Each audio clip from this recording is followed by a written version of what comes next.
It's Wednesday, April 8th, 2015. I'm Rim. I'm Scott. And this is Geeknights. Tonight, it's been a while since we've talked about AnimeCon, so Anime Boston 2015 and Zenkaikon.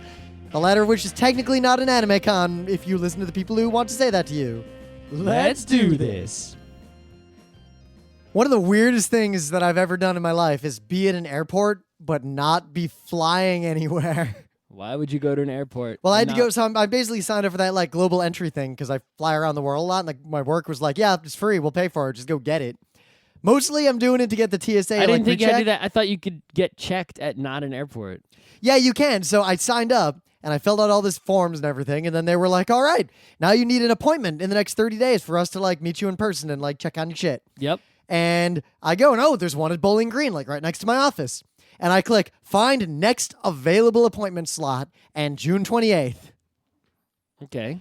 Yeah. So then I was like, yeah, can I get an earlier one somewhere else? And if you go to JFK, there's an office there. No. And I was able to get an appointment like a few days. Because no one wants to go there. Yeah. So you took the air train all the way there and back? Yeah. Basically, I took a half day off work. I took the air train from work to there. I went from there air back train home. from work, the subway to the air train from work. Yeah, well, yeah. A train to the air train to you JFK Terminal 4. You went to the South Air train. So you know what's funny? From City Hall, it takes the same amount of time to take the E train to JFK via air train as it does to take the A train. Yep. They're for people who don't distance. For people who don't know, the E train goes way north and then goes south to the airport. The E train goes from like furthest Queens through Manhattan to like farthest Rockaway. The A train. Well, no, it ends at time. Actually, no, it ends at World Trade Center. Right. But the same tracks with the A train go all the way. The A train is all the way to the bottom part. So it's like it's basically imagine a circle and it's just as fast to go to the top half as the bottom half of the circle. So one thing I'll say. But if you were to fly as the crow flies, it should be way faster to do the A. As the rim drives. I grew up in Michigan, right? As the Scott bikes, it would be so fast. I grew up in Michigan, so I think about distance still. Like, it's hard for me to not think that it takes about 80% of the number of miles a place is away in minutes to get there. So if a place is 10 miles away, I assume it's going to take me like 8 to 9 minutes to get there. Okay. But in New York City, because it's Michigan, you drive like 60 to 80 miles an hour everywhere. And there's really no traffic. And there's a grid, so if there's traffic, you just go somewhere else on the grid. It's a grid here. Yeah, it is a grid here. But now, I've been in situations where I am close enough to home that I can see, like, the tower next to our apartment building. We took that Amtrak home from Boston. You looked out the window. And I saw my apartment. Yeah. And then it went past my apartment. And then it went around in a circle. And then it went in a tunnel. And it took me to a place that is 30 minutes away from my apartment by train. I once sat and I could see the city building in Queens for a full hour stuck in traffic just trying to get to that building.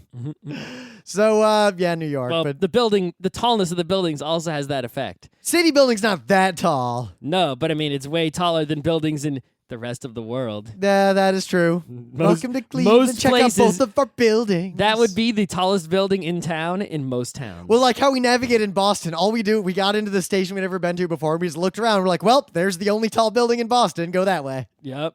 The convention's at the tall building. Yep. Let's go to it. But yeah, the coolest thing was, we'll move on because I travel a lot for conventions. So I guess it's almost relevant to what we're talking about today.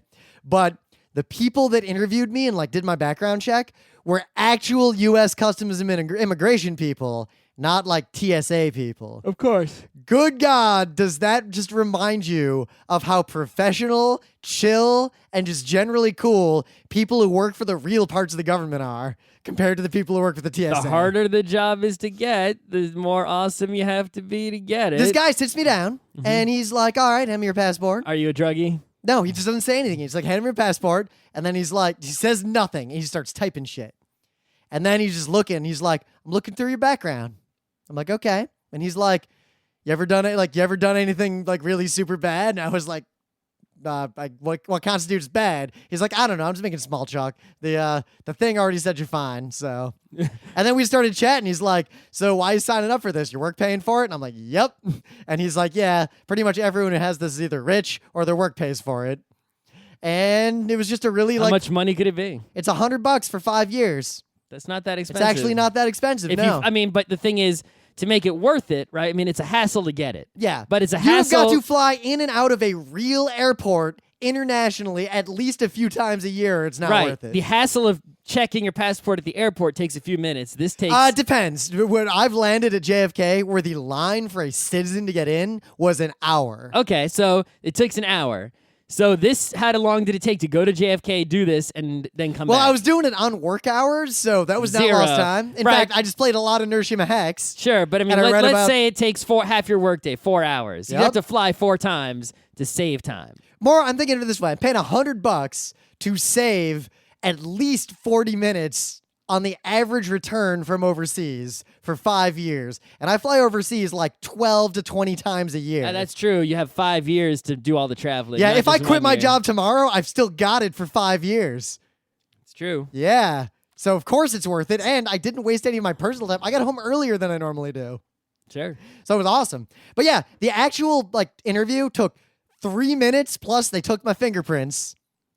And then even the guy was like, "Oh, do you rock climb or boulder or something?" I was like, "You can tell that from my fingerprints." And he was like, "We can pick out you guys, and we can pick out people who work in hospitals." And I was like, "I used to work in hospitals." And yeah, I actually didn't have fingerprints for that whole time. And he was like, "Yeah, that's actually a problem because people who work in hospitals don't have fingerprints usually." Yep. But the guy was just super professional and chill. And it's so weird to interact with a government official who is so chill, because you very rarely interact with the professional government. Because when you work in a employees. hospital, you wash your hands like 10,000 times a day. Yeah, but just and scrub them like ridiculous. I cannot express to you how super chill this guy was. Why wouldn't he be chill? Because you kind of lose sight of that when you interact with cops or the TSA. People who are paid less yeah. suck more. Yeah, pretty much. Or people who have jobs that actually matter. Like checking the actual passports is a real job. Sure. But looking through my bags to see if I have more moose than I'm supposed to have and making sure I took my shoes off. Mm-hmm. So yeah, that's my story. Okay. So this weekend, while we were at Anime Boston, something happened. Something did happen. Something that we completely forgot about and came by surprise. Yeah? The Pones have returned. Oh my gosh. So it's funny because one, there's been a lot of quality animation, both anime and just animation for the last year. So when Ponies ended, season 4, we didn't really miss it while it was gone. because I had so much else to watch. I mean, just counting animation, I've been watching Steven Universe, Adventure Time, Archer, Gumball, and a bunch of anime. Yurikuma came and went in that span. Your pedal came and went in that span. Yeah, I know. So I come home from Anime Boston, I'm like, what should I do? And then I go on Twitter and I see all these Pones, and I'm like, is Pone back? Oh, shit. And then I go, and of course, there's an hour special. And you know what? Still, the show's pretty good still. Yeah, it's not bad. It was Ponus and Bergeron. Yeah, pretty much. We're watching the episode. We're like, so are these cult ponies? They might be communist ponies. As soon as I saw Maybe the, saw the ponies. equals cutie marks, I'm like, Pony Bergeron. Yep, but there were noted. Did you Harrison Ponython. see the very clear the wall reference? When was that? There's that when the ponies are marching, the way they're set up and the cadence in the animation for a minute zooms in on their legs, like the hammers. Okay. It was pretty good. I'm pretty sure they were like, oh yeah, we'll put this in here. The show, season 2 is the best that show ever had to offer. Season 1's probably the second best. I think the show was on this slow upward trend from season 3 onward. I think 3 was the bottom. I'm still a season 1 fan the most, right? I think 1 is 1% less good than 2. I mean, Sonic Rainboom is the best episode, and so was the one with the dragon. I don't know. Or If I do list Fluttershy. best episodes, I actually a lot of the Rarity episodes are some of my favorites. Not to say that the other ones are bad, but season 1 had all the top level shit. Things I like about season 5 so far. The overall. It's season 4 now, right? 5. 5? Whoa. Scott, you lost track of Pones. Whoa. So, one thing I liked is that the plot of this season seems to be the Magic Mystery Map is going to send them on a whole bunch of episodic adventures confronting direct conflicts. And they don't have a stupid thing at the end of every episode where they have to write in a journal or write Yeah, a because letter now to the they are princess. the Knights of the Round Table. That's it. They are the authority. When they went to this place, Twilight could have just nuked it or whatever. They didn't need to go back to Celestia and get help. Twilight is basically I don't know, a level 15 mage at this point, I guess. Right. The one problem though is it seemed like because Twilight is so powerful, they good thing they didn't cover up the fact that she was so powerful. She tried many times to just magic the problem away directly with magic powers. Yeah, I mean, she could have nuked. Right, but they kept having, basically, until the end, they kept having things prevent her from succeeding at just magicking the problem away. And then at the end, they did let her magic the problem away, Thing is, which is satisfying. But how are they going to keep? Are they going to keep making excuses in every episode, or are they going to keep having scenarios that magic can't solve? Because I can't imagine many. The only problems with this episode was that they should have resorted to violence way earlier. Yes. And they fell for like baby's first trap. Well, they're gonna learn and not fall for them again. Second place, they gotta go. Yep. But I also like how the villain was basically just like a minor wizard. The villain was basically just it's like a minor wizard who started a cult. It was basically Scientology Bergeron off in like the boonies. I mean, it's a Trixie kind of situation, right? You know. Yeah. Trixie would not be able to pull that off though. No, but I mean that is a problem, right? Is that there are people who, you know, there are Pones out there. All these people got magic. There's wizards fucking everywhere. 1/3 of the population, as far as we know, is wizards. Yeah. So someone's got to keep that shit under control. It doesn't hurt to have another even more I powerful wonder what wizard. the distribution actually is of Pegasi Unicorn Earth. Is think it 33? You could figure that out by scanning like background ponies. I mean, it's tough. If you go to Cloudsdale, it's like 100% Pegasus, right? Yeah, but there's only one Cloudsdale. Look at how many shitbird towns in there Ponyville, there's clearly there's Pegasuses, but there's not. It's not 30. It's less than 33%. Pegasi are a minority. But Ponyville, wasn't it notable that that's one of the few places where they intermingle?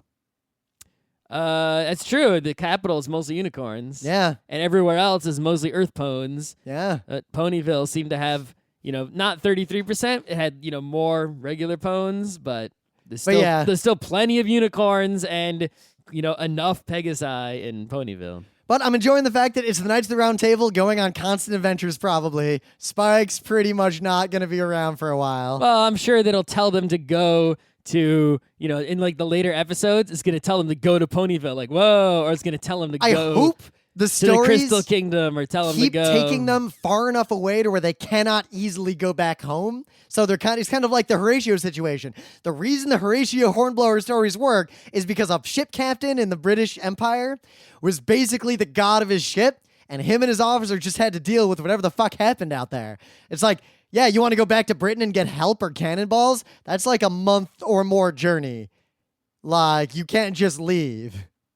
So that could force, they have to deal with things with what and they if you had. try to just leave, there's Marines on the boat also. Yeah, well, also, I'm saying, the ship tries to just leave to, go and get reinforcements or supplies. It'll be a few months before you get back. And what I imagine, actually, if they had left this town with violence in mind, Jonestown would have happened before they got back. Yeah, I mean, there was already a rebellion happening, right? Well, the rebellion was pretty much quashed. I mean, they knew already that they were set up. There were informants everywhere. I wonder if the evil pony, what was her name? She's coming back. Oh, obviously, but I wonder if she offed any other Pones who were betraying her before Twilight. Oh, I'll bet her and Trixie team up at some point. It's the same voice actor. It's pretty similar. Yeah, I hope they team up at some point. Whatever. Or she goes off and finds Tyrek again or whatever. Who knows? The other thing I liked is that Fluttershy was totally with this cult. Like, from the beginning, Fluttershy's like, ooh, this is nice. She just doesn't like confrontation. No. So, yeah, I'm the best, actually, you know what? The best ponies going on right now is still the comics, but I'm excited. Maybe I could read those if you would find the ones that I have here. Yeah, I got to deal with that. No. So, in other news, one of our panels at Anime Boston was our annual Judge Anime by its cover. And I want to highlight, there were a few shows in this thing that, at least on a surface view, actually looked like they were worth checking out. So these are summer anime chart shows that we saw that we thought, hey, we're going to probably watch at least the first episode, maybe more. And we learned some things because at Anime Boston, multiple people came up to us and said, yeah, we saw your thing last year and the year before. You guys are pretty much always right. Mm-hmm. So we're pretty much batting at that. Well, we're batting 990 because we fucked up on Sailor Moon Crystal. Please tell us we're serious if we fucked up anything else. But we're only, just to highlight, Akagami no Shirayuki Hime looks okay, maybe. All right. Looks like a fantasy story. It has some really good allegorical style and art up here, and it's bones. Okay. I got to skip down because I don't remember the order we did these in. Some of these shows look pretty pedo. Durara 2. But there's already Durara 2 that I haven't watched. Yeah. So now there's even more We watched Durara. a couple episodes. You know what it is? It's just more Durara, which That's is what exactly what I was, wanted. Right. Gakko Gurashi might look stupid, but it's basically like a zombie survival show. And it's got a little bit of potential, I think. It's not a show that looks good. It's a show that could be good in sort of a, I don't know, like it's school, like a Madoka kind of way where it's like the schoolgirls, but it's not about that. Yeah, like it could, or it could be like a Nichijou type, those kinds of characters in a zombie survival world, which I could dig that. Yeah, I mean, the girl with the shovel already is going to give you some comedy no matter what. Gangsta just looks maybe good because it looks serious and not like other shows. Like character designs look different. It's some Zaiza and Jotaro. If it's Zaiza and Jotaro, that's going to make it amazing. Anyway. Manglobe's doing this. That Gatchaman crowd's insight. Well, I have to see Gatchaman crowds first. No, the only reason I bring it up is we got to see what the fuck the deal is with this because I'm getting a Project Blue Chikyu vibe from it. I don't know about that. I'm getting that vibe. I'll stand by that vibe. Bad show. We were not positive about a lot of shows. Bad show. Actually, that show, no, bad show. I think we're done. I think I mentioned all the shows that are worth watching that aren't movies. There's going to be good movies Oh, this right. summer. Ushio and Tara is getting a remake. Mappa's doing it. No one in the audience knew what Ushio and Tara was. It was a pretty good manga and an okay anime adaptation from the 90s. I think this looks pretty good. Because Ushio and Tara was the story of a kid. It's kind of like the Tenchi plot of a kid finds this demon that was like sealed by his grandfather or whatever with this magic spear. And the demon's like, if you free me, I'm going to fucking eat you. And he's like, then So why would you say that, demon? You're basically asking not to be freed. Roar, I'm a tiger demon. Roar, I'll fucking eat you. He's just mad. And then this other demon comes and attacks the shrine. And the demon's like, look, if you free me, I'll fight off that other monster. I'm not going to promise I won't eat you. And the kid's like, what fucking choice do I have? So he frees him, but he keeps the spear. Mm-hmm. So now him and the demon are kind of enemies, but he's got the spear and the demon's a powerful demon. So they're against each other and they're both against the other demons. And that's kind of what it's like. And I think this could be pretty good. But can't the demon just take the spear because the demon's strong? The spear is actually really powerful. So it's like you can't even go near him when he's got the spear? Uh, What, doesn't he have to sleep at some point? Watch a show. Sure. Considering it's being remade and no one's seen it, I feel like everyone should watch it knowing nothing about the original other than what I said. There's a lot of awesome movies coming in the summer. Yeah. Particularly Ghost in the Shell. That Sinbad actually looks like it might be pretty good. Sure, why not? Give me a Horace Prince of Sun vibe. Seriously though, Ghost in the Shell. Ghost in the Shell. Ghost in the Shell. When I saw that Kokaku Kitatai, because Scott just wrote it out in English, that's one of the few complicated kanji words that I've ever recognized in my life. Ghost in the Shell. You guys don't understand how much I like Ghost in the Shell.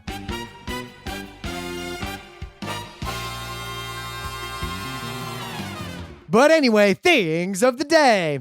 So in Germany, during the Wehrmacht, the Third Reich, World War II, the Wehrmacht had a tank that was in many ways technologically superior to pretty much any other tank in the world at that point. What was so great about it? The Tiger tank was just better. It was fast. It was super heavy. It was like a heavy tank, super crazy armored. It was basically invulnerable to many lesser tanks in a one-on-one confrontation. So you can just roll onto the battlefield. If you're sitting inside of it, you're perfectly safe, and you can blow everyone else up. Now, there were many problems. The Tiger tanks were amazing. Germany couldn't build that many of them, let alone train enough crews for them.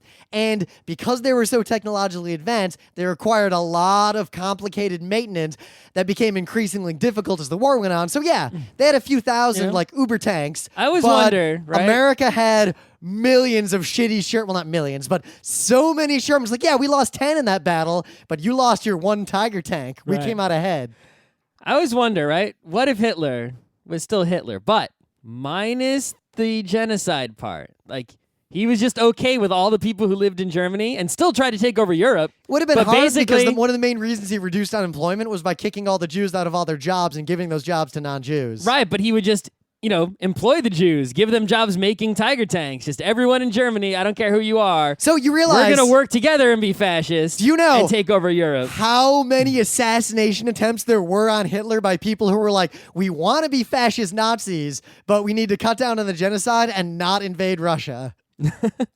There were so many attempts on his life. In fact, there was one dude who was like, fuck it, I'll suicide bomb him because this shit's got to end. So he put a chemical fuse for 10 minutes in a bomb that he had on him. Met with Hitler. Hitler called the meeting short and left early.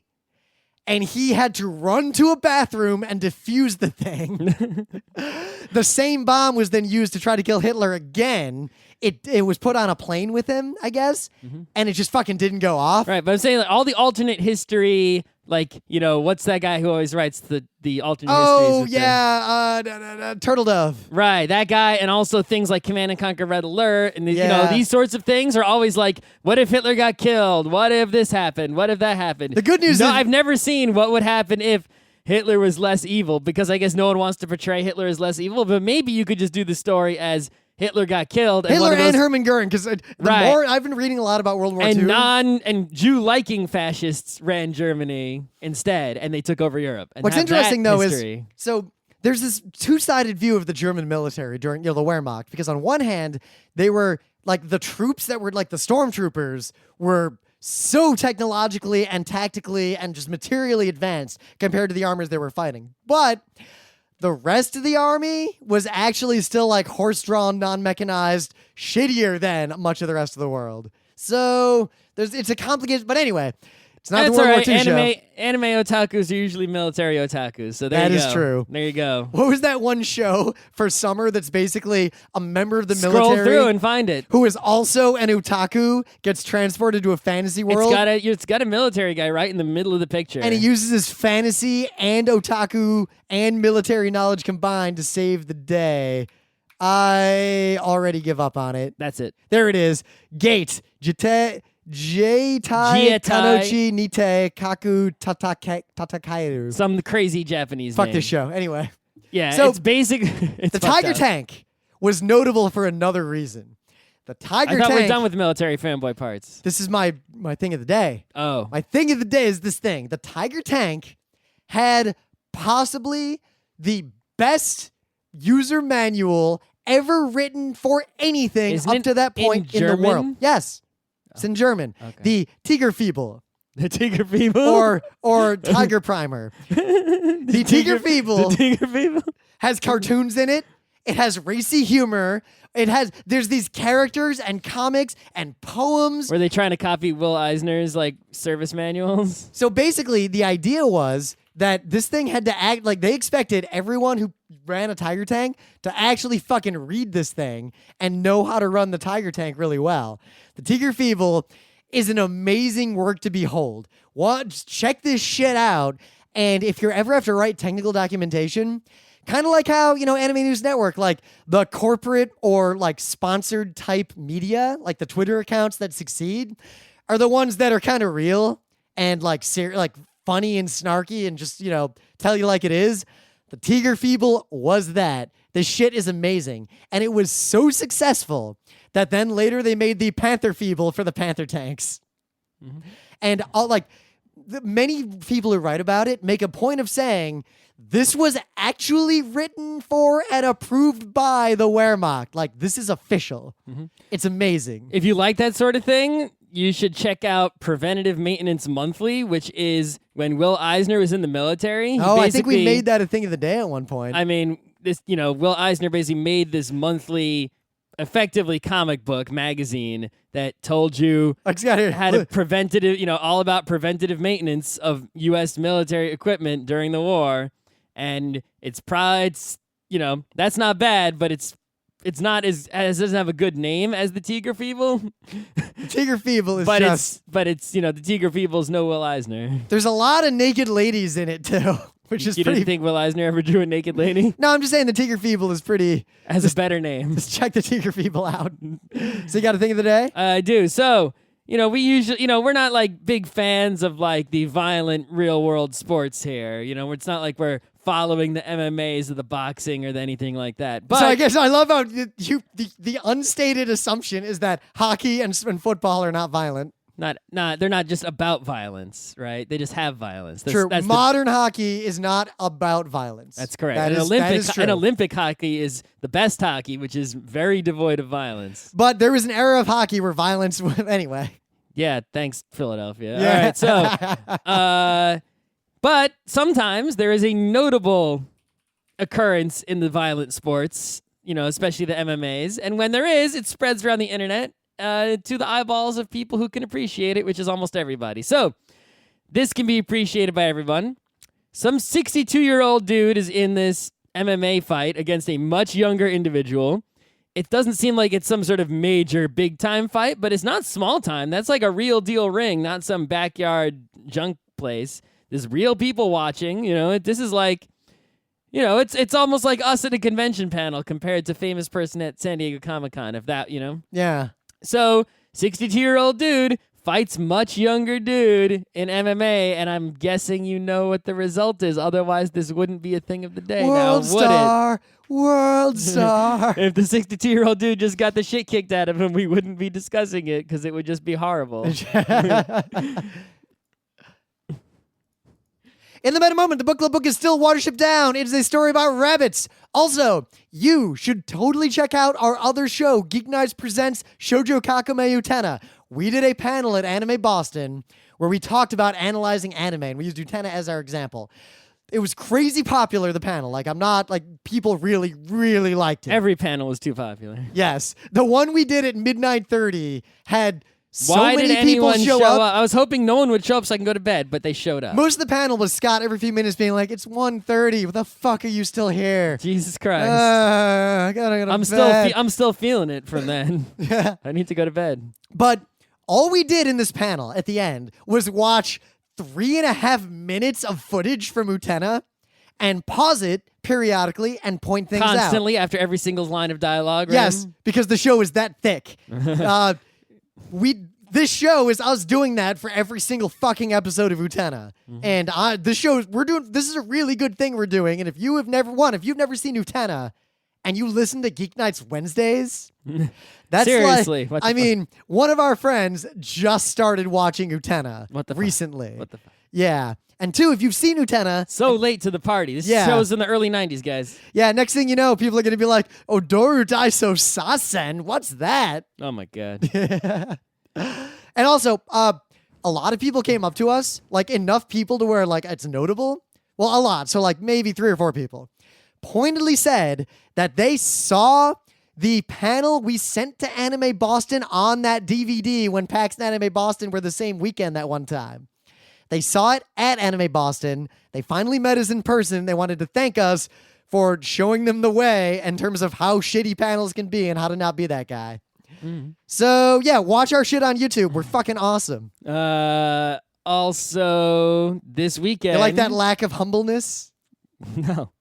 Also, this weekend is the Mocha Festival. It moved. It's not in the Armory. It's elsewhere in the city. Go to their website to figure out where it is. We'll be there. We're going to pick one of the 2 days and go. Which day should we go? Saturday? We'll figure it out because Emily might have to do Sunday. Phil and Cher are coming for the weekend to go to it. I don't know when we'll go. All right, well, we'll go one of the 2 days. We'll figure it out tonight. Half the people who are going to go with us are coming home tonight for our DDR party. Sure. Yeah. And then, I don't know. The next convention is all the way at ConnectiCon, so enjoy your warm weather, summer, spring thing. Oh, my God. Convention season's over. At least for us. There's plenty of conventions to go to. I never thought I'd get to a point in my life where I said, if you want to go to conventions, there's plenty to go to. We just won't be there. Yeah. So we went to Zenkaikon and Anime Boston. Well, Scott had to skip Zenkaikon for sad reasons, but I went, and Scott went to the previous Zenkaikon, so he's been there. He knows the drill. Right. So I actually didn't want to go to the Zenkaikon because I really needed the weekend, and it's like... Yeah, no offense to Zenkaikon. It's not, we just don't bail on things that we've committed to, but I really wanted to be home that weekend for personal reasons. Yeah, I just didn't want to go to Zenkaikon, but... You did end up going. If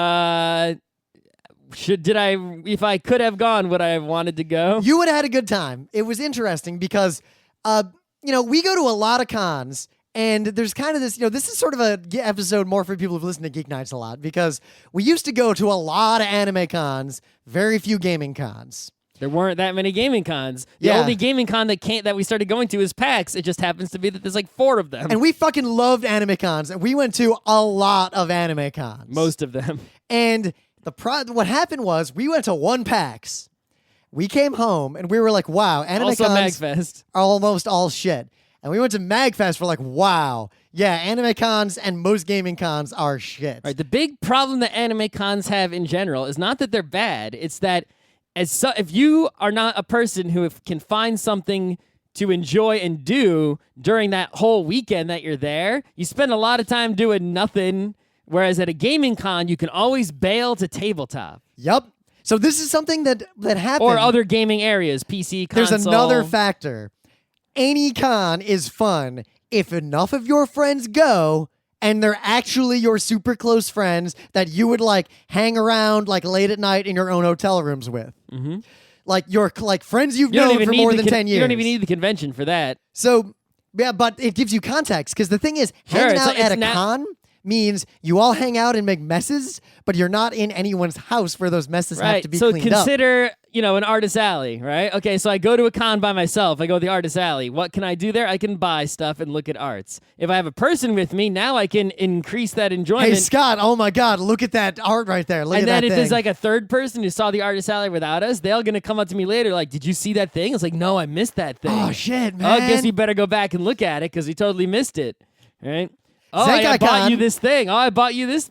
Suddenly stuff starts. More people you bring with you multiplies the amount of enjoyment you can extract from a specific thing at a convention. So here's our sad But there's story. a limit to it, obviously. We went to a ton of anime cons. A lot of our close friends went to anime cons. Anime cons were a thing for us. We went to a PAX. We said, holy fuck.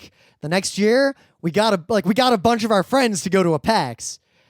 And then all our friends said, wow, fuck anime cons. And overnight, almost everyone we used to go to anime cons with started going to only PAXs and MagFests. They literally dropped every anime convention. These are people who'd gone to Otakon 10 years in a row who suddenly just dropped it overnight because they'd been to a PAX and a MagFest. Yep. And these people are super anime fans too.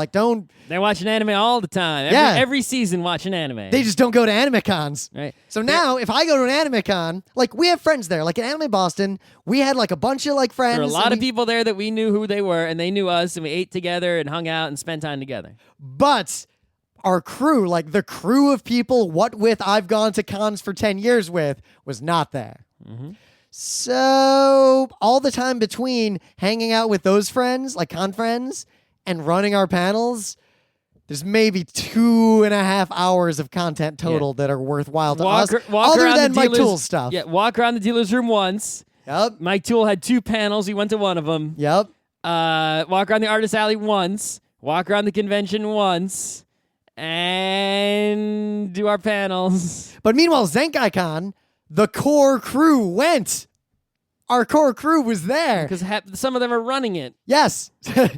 So as a result, I spent most of the con hanging around in bars and restaurants outside of the con with really close friends, just drinking and playing games. It says nothing about Zenkaikon itself. If we're talking to these people listening to the show, they need to know about the convention. Yeah. So the convention, go to it if it's close. If I could drive to it an hour, I just go to it no matter what. But that's true for almost any convention. Yes.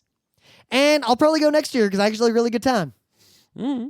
Partly that's because all you got to say about Zenkaikon? Well, did anything notable happen there? Were there any notable panels, events? I did not go to any event that I did not run. Okay. Were there any notable rooms? Was the artist alley good? Dealer's room good? The artist alley was the same as last year. Nice and tiny? Yeah, good content. They didn't increase the size of it since last year, even though the convention grew? Nah, because the space is pretty much the space. They fill this convention center. Okay. But, the con was the same as what you experienced in every way you can think of. The only thing that was different at all is they had a room dedicated to Artemis, which was just kind of cool. All right. A lot of conventions doing that these days. And there's fucking nowhere to eat food in Lancaster. That's true, same as last time. The worst thing is it was restaurant week there, so the few restaurants they had were full of townies. Townies. And so we went off to this townie restaurant that was pretty far away from the con because we figured, all right, if we go to a place that's way far away from the con, Townies. only locals would eat there.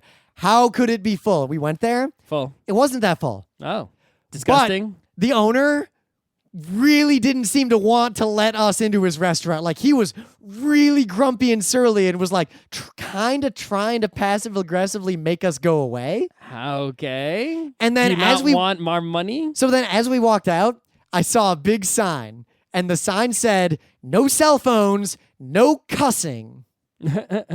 So, yeah. You had a lot of cell phones and cussing? We were basically all standing there looking at our cell phones and cussing. Well, one of us was trying to negotiate, like, no, we can split up into different tables. It's fine, dude. Just, like, we'll just take those tables there. It's fine. Dude, we'll sit down. And also, I looked up at his beer menu, and it pretty much consisted of, like, 4 bottle beers and, like, Bud on tap.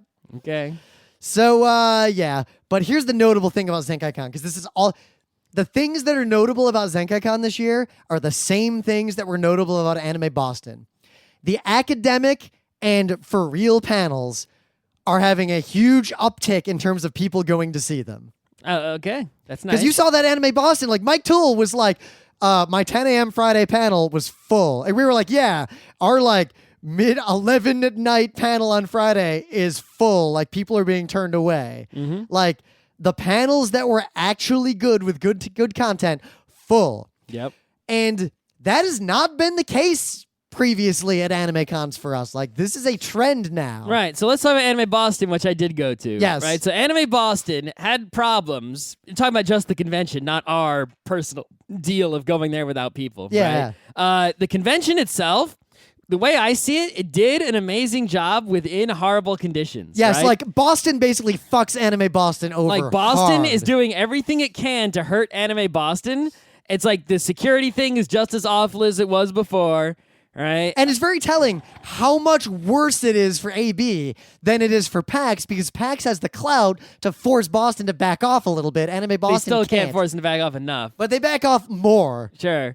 But it's basically like not just the security, but like just the conditions under which Anime Boston is existing, right, are just not good. Yeah, like Boston prevents them from doing their dance. There were cops fucking everywhere. Yeah, the convention not center just staff, the security checks at the door. the convention center staff this year were surly as fuck. Mm-hmm. Like notably surly. And let me tell you, we have a high tolerance for surly convention center staff. Yep. The Sheraton Hotel that is attached to Anime Boston. Fucked. Never stay there. They had a big problem. The elevators are a big problem. They couldn't even check people in as fast as they could. Hour should've and been. 45-minute wait to check into your hotel. Right. Now, that wasn't Anime Boston's fault. Yeah, none of these things are Anime Boston's Basically, fault. within this framework of bad things happening around it, Anime Boston itself is doing a great job of being Anime Boston. They have mostly anime content, almost all anime content, even though there's some non, right? There's just tons and tons of people. It was probably the most crowded, highest attendance Anime Boston I've ever seen. The crowds were like really well behaved. Like no weird shit was going on. That was, Marco like, Polo was existent, but there was this great moment down. where I think it was on Friday night. We heard someone yell Marco, and somebody else said, "Shut the fuck up," and then it was quiet. Mm-hmm. And yeah, like the Marco Polo is not really that tolerated anymore. And there's still a few punk kids, but not too many. The Artist Alley, very high. I guess the art show is down, but that's not Anime Boston's fault. I'm going to be really, really real. There was almost nothing notable in the art show. But it's not Anime Boston's fault if no one submits anything. It's like saying, oh, you didn't have any good panels. Like at a con, it's like, well, what was submitted? Let's put some stuff in that art show next year. you Rod of Light? I'll just draw a Do Spiritomb. you remember the Rod of Light? Yes, but I'm just going to draw like a Spiritomb or something. I'm going to draw a Baron. Okay. But yeah, so one especially notable thing about Anime Boston was that in the Sheraton Hotel, on the 5th floor, where the swimming pool is and the gym and other weird stuff, there were some rooms. And they got these rooms. They basically got every room they possibly could in the area. Yeah, this is those. like, there are people's like regular hotel rooms, and then there's these like low ceiling conference rooms. Right. So they got these more rooms just to get more rooms, and in those rooms they put Foundations of Anime. Is the Foundations of Anime area. This is in a hotel attached to the convention center on a weird 5th floor that's hard to get to and hard to even know it exists. Yet, We went up there to see what the deal was because we had so much time. We wanted to see every part of the convention. Place was rocking. It was full. There was a mythology and anime panel that was starting as we were leaving that had a full line going all the way out and down the stairs and was a big problem. Yep, there was a guy who did a panel on like Gundam shorts through the years. Yeah, so there was the panel on Gundam shorts. I go to peek in, and it looks like he's that guy, but he's not. He's just the guy who's way into Gundam, but is totally normal and chill.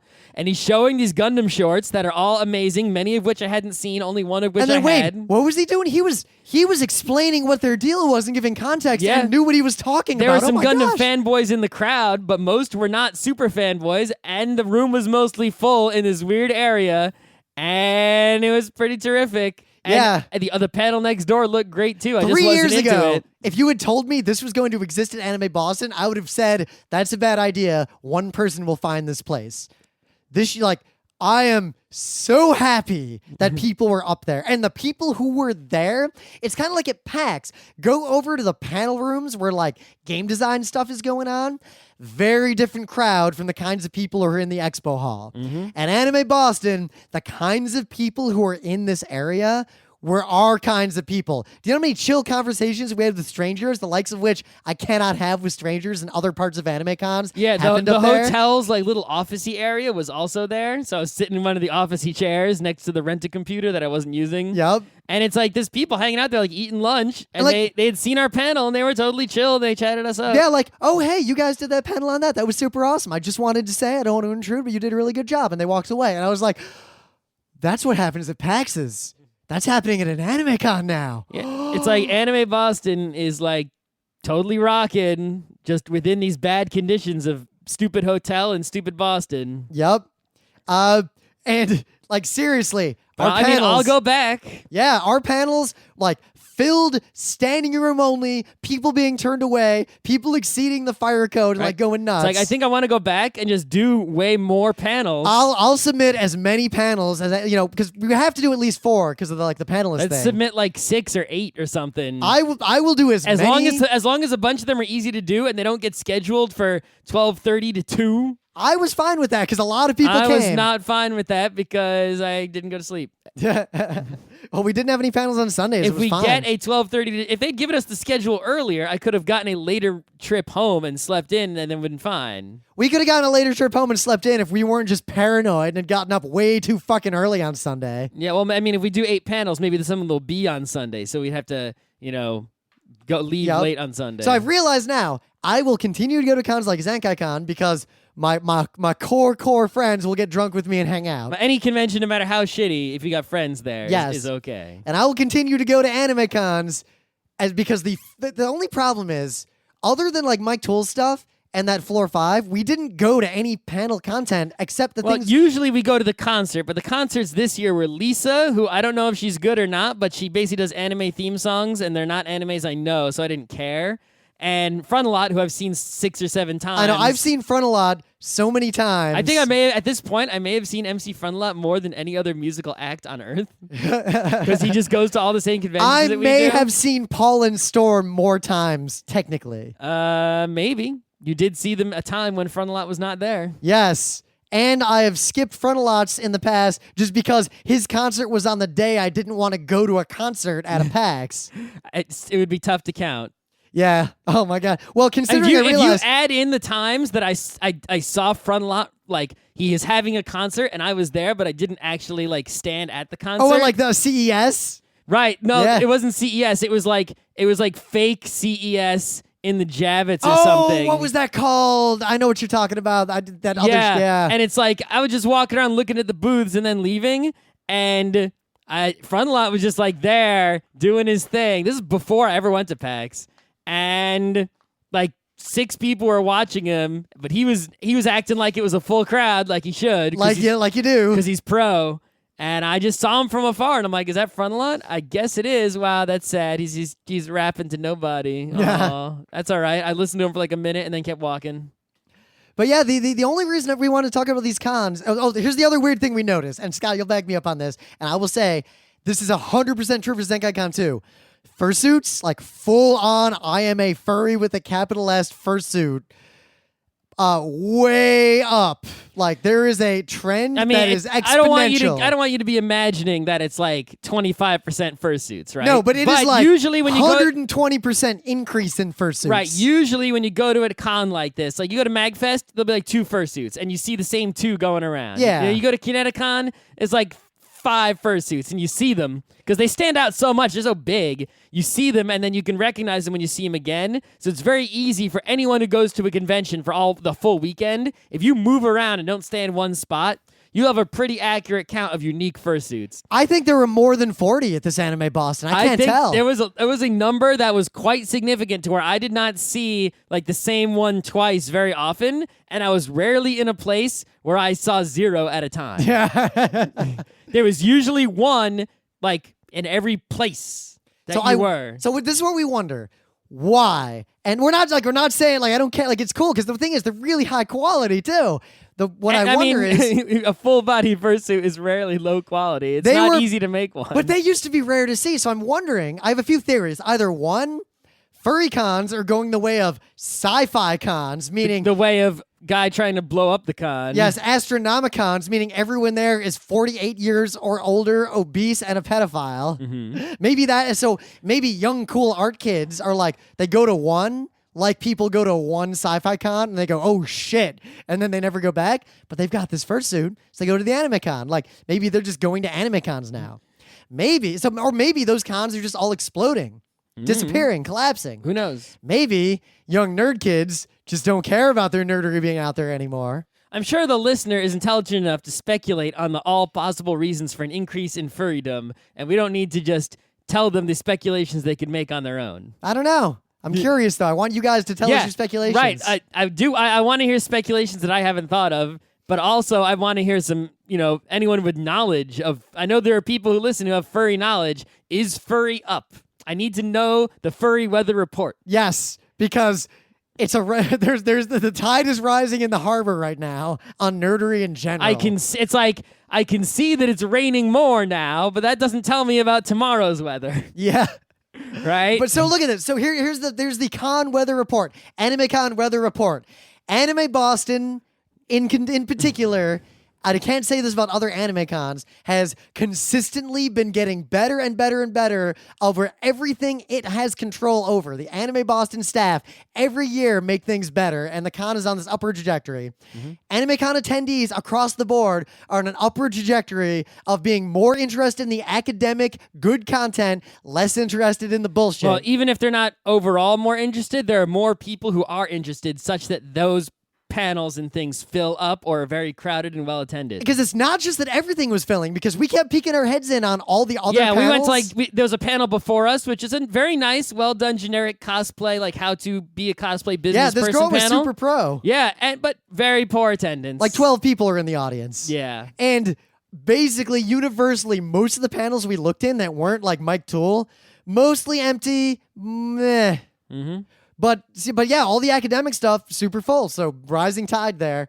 And furry is also a rising tide at the anime cons. Right. And one more thing I want to say about Anime Boston, which differentiates it from other anime cons, and they've always done this, but they're doing it even more, is every year they have a theme, and they go all in on that theme. And this year... they did. It was so good the way they did the theme this year. This year, the theme was such an excellent theme. It was mechas versus kaiju, so they could integrate both at once, right? It would have been easy to just be like mecha, but and their guests, they had 2 of the Godzilla people. Right, so if you watch the original Gojira, the very, very first one from the olden days, the guy who was in the Godzilla suit and also in the suit for like most of the movies that happened after that, he was there, and so was the main actor human guy, right? You don't remember his name. He was also there. How am I supposed to remember these names? I don't remember his name either. No.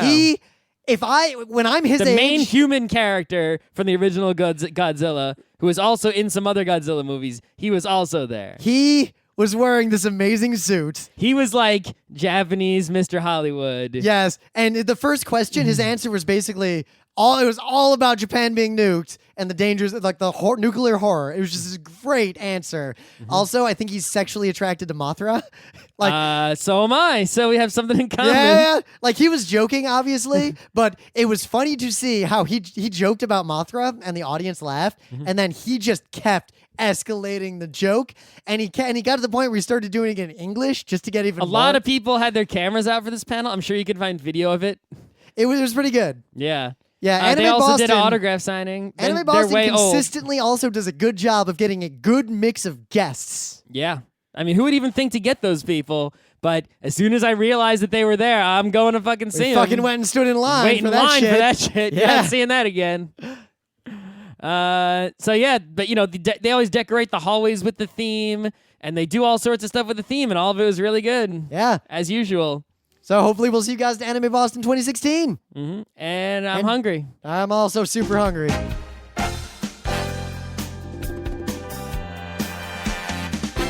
This has been Geek Nights with Rim and Scott. Special thanks to DJ Pretzel for the opening music, Kat Lee for web design, and Brando K for the logos. Be sure to visit our website at frontrowcrew.com for show notes, discussion, news, and more. Remember, Geek Nights is not one, but 4 different shows. Sci-Tech Mondays, Gaming Tuesdays, Anime Comic Wednesdays, and Indiscriminate Thursdays. Geeknights is distributed under a Creative Commons Attribution 3.0 license. Geeknights is recorded live with no studio and no audience. But unlike those other late shows, it's actually recorded at night.